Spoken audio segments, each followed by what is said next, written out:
YouTube, Instagram ఏది open చేసినా full ట్రెండింగ్‌లో ఉన్న టాపిక్ ఈసారి దీపావళికి నీళ్ళ దీపాలు వెలిగించండి చాలా సేపు వెలుగుతాయి అని.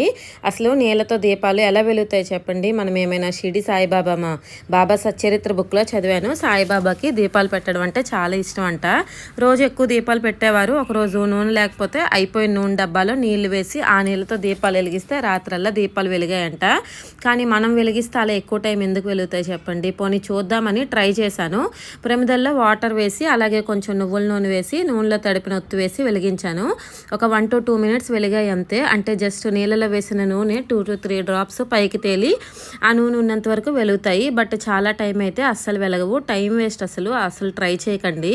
అయినా సరే కొన్ని దీపాలైనా ఎంత ఉంటే అంతలో నూనెతో కానీ నెయ్యితో కానీ దీపం వెలిగించుకోవాలి. కానీ ఇలా పిసినారితనం అయితే చూపించకూడదు. ఈ కార్తీక మాసంలో ఎక్కువ దీపాలు వెలిగించాలి అనే దాని వెనుక సైంటిఫిక్గా మన హెల్త్కి మంచిదనే రీజన్ కూడా ఉంటుంది.